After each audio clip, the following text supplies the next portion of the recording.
Բայց սուրտ է, կարելի է գրիպ ընկնել։ Մի քիչ որ երկար մնաս։ Շատ վատ է։ Սկսեմ։ Արձակուրդից հետո մեր հատկապես այն պարագայում, եթե մեզ այդպես էլ բախտ չի վիճակվել հանգստանալ, ինչպես կարելի է հաղթահարել հետ արձակուրդային ստրեսը, փորձենք միասին։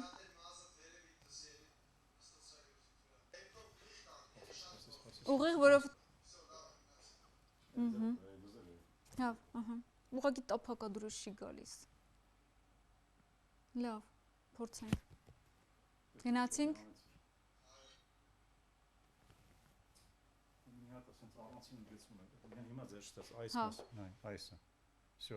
Հա, գնացինք։ Արձակուրդից հետո մեր տրամադրությունը կտրուկ կարող է ընկնել։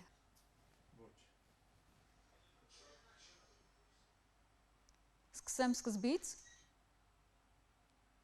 Սկզբից։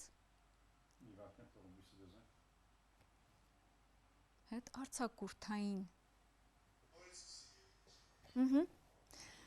Արձակուրդից հետո մեր տրամադրությունը կարող է կտրուկ ընկնել, հատկապես այն պարագայում, եթե մեզ այդպես էլ բախտ չի վիճակվել հանգստանալ։ Արձակուրդից հետո ստրեսից ձերբազատվելու մեկ այլ լավ տարբերակ է աշնանը բաց երանգներով հագուստ հագնելը, քանի որ մուգ գույները չեն կարող հաղորդել այն ուրախ տրամադրությունը, ինչը կարող են անել վառ գույները։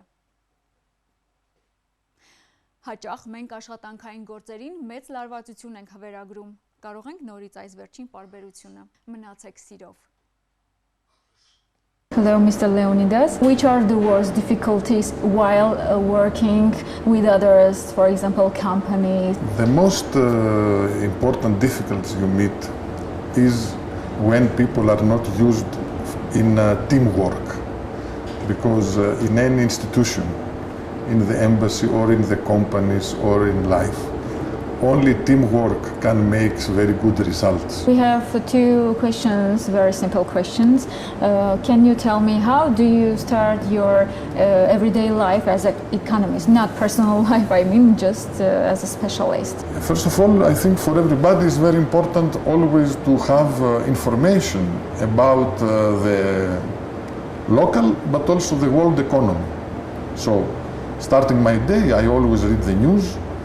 It is very good today that there are so many possibilities from TV, from internet, from various sources to have a brief information about what is going on in the world economy, but also in the economy of Armenia and economy of Greece. So I think that for every economist it's very important to start the day with having all those information.